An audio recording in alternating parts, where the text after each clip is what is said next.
तो नैक्सट बेटे अपने को है मोलैरिटी।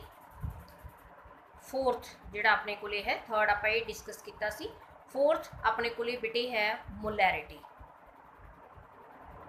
ये बेटे बहुत ज़्यादा यूज़ करते हैं आप लैब्स के मोलैरिटी मोलर सोल्यूशन बनाने कहा जाता है तू molarity. What is molarity? Number of moles of solute dissolved per liter of solution। Solution they 1 litre के मगर बेटे तुसी सल्यूट दे कितने number of moles of salute तुसी डिजोल्व किए हैं। अगर 1 लीटर वॉल्यूम तुसी सोल्यूशन का लिया है तो वो सल्यूट के कितने नंबर ऑफ मोल्स यूज़ किए हैं, that is named as molarity. Molarity is always denoted with capital M, इनू कैपिटल एम नाल आपां डिनोट करते हैं। तो इज इक्वल टू हुण की लिखिया फॉर्मूला आपां, number of moles of solute. Number of moles आपां पहला किते हुए है बेटे मोल कॉन्सैप्ट दे विच स्मॉल एन नाल डिनोट करते हैं आपां। Number of moles of solute तो बी लिख लो ताकि तुहानूं पता चल जाए सल्यूट है। डिजोल्व्ड पर लीटर ऑफ द सोल्यूशन, मतलब नीचे की आएगा वॉल्यूम ऑफ द सोल्यूशन। ठीक है, ऑलवेज रिमैंबर अगर तो वॉल्यूम लीटर च है बेटे तो फिर तुहानूं कुछ नहीं करन दी लोड़ हैगी। ठीक है, बट अगर तुहाडा वॉल्यूम बेटे मिली लीटरस च है तो you know very well number of moles of solute dissolved पर 1000 मिलीलीटर ऑफ द सोल्यूशन। तो अगर वॉल्यूम मिली लीटरस च है बेटे तो please multiply the whole equation with 1000, because 1 litre 1000 millilitre के बराबर होंगे। तो अगर वॉल्यूम मिलीलीटर से है तो 1000 ना मल्टीप्लाई कर दो, बट अगर थोड़ा जो वॉल्यूम है वो लीटर्स है तो there is no need to multiply this with 1000। ठीक है, तो number of moles divided by volume in millilitres multiplied by 1000। ठीक है, हुण बेटे नंबर ऑफ मोल्स का फॉर्मूला की होंगे, क्योंकि आप जो बॉक्स के विचों मोलैरिटी कढ़नी है, तुसीं सपोज करो मैं तुहानूं कहता कि 0.1 मोलर सोल्यूशन तैयार करो तो उहदे लई हुण बॉक्स चों तुसीं नंबर ऑफ मोल्स थोड़ी निकालोगे, तो उत्थे तो तुसीं ग्राम्स या किलोग्राम्स यूज़ करोगे। तो नंबर ऑफ मोल्स नूं आपां मास नाल रिलेट करांगे। नंबर ऑफ मोल्स का फॉर्मूला की होंगे बेटे आपां कीता होया पहले, वेट ऑफ सल्यूट, ठीक है, divided by molecular weight of salute. जिहड़ा सल्यूट तुसीं लिया है उहदा कितना मास यूज़ करना है आपां, डिवाइडेड बाय कितना मोलर मास है, उहदा मॉलिक्यूलर मास है, मल्टीप्लाइड बाय वॉल्यूम। अगर वॉल्यूम मिलीलीटर्स च है तो मल्टीप्लाई द इक्वेशन विद 1000, तो 1000 नाल मल्टीप्लाई कर दो। तो मोलैरिटी का फॉर्मूला की हो गया, WB divided by MB multiplied by volume multiplied by 1000। ठीक है, फॉर एग्जाम्पल बेटे हुण देखो सपोज करो मैं तुहानूं कहता कि पहला मैं मोलैरिटी कढ़ना सिखा दिनी है तुहानूं। सपोज करो बेटे उन्होंने तुहानूं एक न्यूमैरिकल पूछ लिया, न्यूमैरिकल दे विच उन्होंने कहा है calculate molarity of the solution prepared by dissolving 1 gram of sodium hydroxide in water to make 500 ml solution। उन्होंने तुहानूं कहता बेटी calculate molarity of the solution prepared by dissolving 1 gram of sodium hydroxide in water to make the 500 ml of the solution। हुण उन्होंने तुहानूं कहा molarity calculate करो, sodium hydroxide का वेट तुहानूं गिवन है कितना है 1 ग्राम। ठीक है, वॉल्यूम तुहानूं गिवन है 500 ml ऑफ द सोल्यूशन। तो फॉर्मूला लगा दो, फॉर्मूला की है अपने को मोलैरिटी का is equal to weight of solute कितना गिवन है बेटे तुहानूं 1 ग्राम डिवाइडेड बाय, ठीक है, ये ग्राम्स ही होएगा ज़्यादातर बेटे, क्योंकि किलोग्राम तो बहुत बड़ी चीज़ होंगी है, इसलिए किलोग्राम्स नहीं यूज़ करेंगे, आप ग्राम्स के ज़्यादातर यूज़ करांगे। ठीक है, तो मोलिकुलर मास सोडियम हाइड्रोक्साइड का कितना होंगे बेटे, मोलर मास इतने निकाल लो, MB will be equal to कितना होएगा अपने को सोडियम का कितना होंगे 23, ऑक्सीजन का कितना होंगे एटॉमिक मास 16, हाइड्रोजन का कितना होंगे 1, सारे ऐड कर लो तो तकरीबन कितना आ गया 40 ग्राम पर मोल। ठीक है, तो मोलर मास निकाल लो कितना आ गया 40 मल्टीप्लाइड बाय वॉल्यूम कितना है, सोल्यूशन का वॉल्यूम कितना बनाना उन्होंने 500 ml। हुण ml है बेटे या सेंटीमीटर क्यूब होवे, ठीक है, तो किन्ने नाल मल्टीप्लाई करना है 1000 नाल, ठीक है।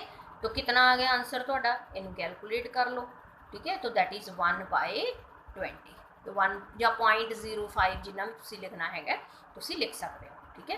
तो 0.05 मोलर है जिहड़ा ये आंसर आ गया, यूनिट्स मोलर, ठीक है। मोल पर लीटर, तुसीं इत्थे मोल पर लीटर भी लिख सकते हो, अगर मोल पर लीटर दिता हो ना, क्योंकि आ देखो मोल पर लीटर तो ये यूनिट्स है, या कैपिटल M भी लिख सकते हो, क्लीयर है भी वो मोलैरिटी होएगी अगर कैपिटल M दिता है या मोल पर लीटर लिखा हुआ है, ठीक है।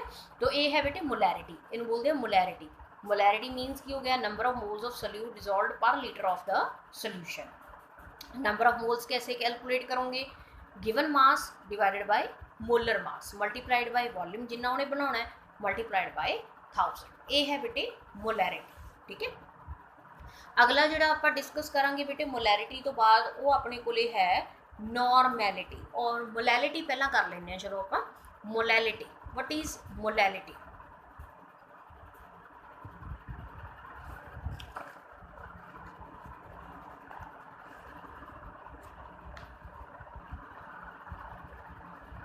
Molality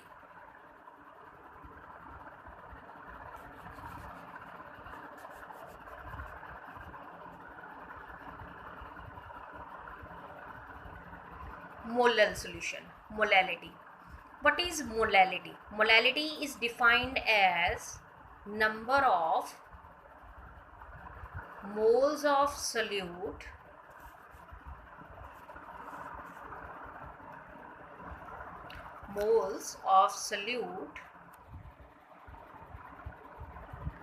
dissolved per kg of the or per kilograms of the solvent। बेटे मोलैरिटी जिहड़ा सीगा मोलैरिटी सी number of moles of solute dissolved per litre of the solution, solution का टोटल वॉल्यूम आप लेना हुंदा सीगा, इत्थे सोल्यूशन नहीं गा बेटे, ध्यान रखना इत्थे सॉल्वेंट है भी सॉल्वेंट दे 1 किलोग्राम के मगर तुहाडे कितने नंबर ऑफ मोल्स प्रेजेंट है। 1 kg की बजाय तुसीं इत्थे 1000 ग्राम भी लिख सकते हो पर 1000 ग्राम्स ऑफ द सॉल्वेंट, ठीक है। तो हुण इहदा फॉर्मूला बनाइए आपां, that is small m, molality नू स्मॉल m नाल डिनोट करते हैं, is equal to number of moles of solute dissolved, number of moles of solute dissolved per kg of the solvent, per kg मतलब weight of solvent, ठीक है। तो अगर तो वेट तुहानू बेटे ग्राम्स च दिता है तो मल्टीप्लाइड विद 1000, अगर किलोग्राम च दिता है there is no need to multiplied with 1000, ठीक है। तो अगर ये ग्राम्स च दिता होया मैं इत्थे लिख दिनी है, अगर ग्राम्स च होवे तो तुसीं इहनू कितने नाल मल्टीप्लाई करना है 1000 नाल मल्टीप्लाई करना है बेटे, ठीक है। तो दैट इज़ मोलैलिटी। मोलैलिटी की है number of moles of solute dissolved पर किलोग्राम ऑफ द सॉल्वेंट, ठीक है। हुण फॉर एग्जाम्पल बेटे वो तुहानू कहंदा है कि आ नंबर ऑफ मोल्स नू कर लो बेटे कन्वर्ट कर लो मास दे विच, तो WB divided by MB multiplied by WA, अगर वेट ऑफ सोल्यूट तो वेट ऑफ सॉल्वेंट तुहानू ग्राम्स से दिता होया है तो मल्टीप्लाइड विद 1000, क्योंकि यूनिट्स बराबर करने जरूरी हैं, ये ना हो केजीस के विच दिता होवे बेटे, ठीक है, तो ये तुसी ग्राम्स लै रहे हो, ठीक है। तो wait of solute divided by weight of solvent divided by molecular mass, ठीक है। फॉर एग्जाम्पल बेटे हुण तुहानू न्यूमेरिकल आ गया, एक न्यूमेरिकल दे विच वो कहंदा है calculate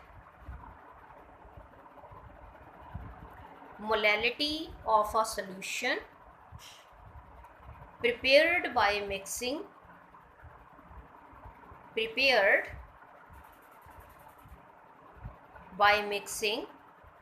1 gram of sodium hydroxide in 100 grams of solution।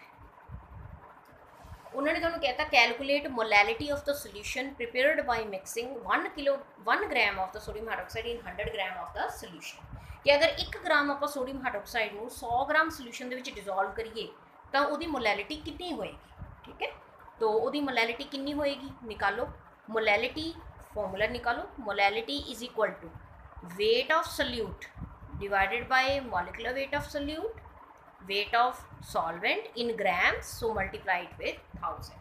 weight of solute कितना given है बेटे थोनों, solute कौन है, sodium hydroxide 1, divided by molecular weight of solute कितना given है बेटे थोनों, कितना हुंदा है 40 हुंदा ना, आपां पिछे निकालिया सीगा, multiplied weight of solvent बेटे ध्यान नाल इत्थे थोनों वॉल्यूम ऑफ सोल्यूशन या फिर मास ऑफ सोल्यूशन दिता होया बेटे थोनों 100 ग्राम ऑफ सोल्यूशन, ठीक है। तो सॉल्वेंट नहीं दिता होया, पहले सॉल्वेंट निकालो, ठीक है। हुण देखो बेटे टोटल जिहड़ा सोल्यूशन है अपने कोले दैट इज़ 100 ग्राम। टोटल जिहड़ा सोल्यूशन है बेटे मास ऑफ सोल्यूशन या वेट ऑफ सोल्यूशन कितना दिता होया है 100 ग्राम, ठीक है।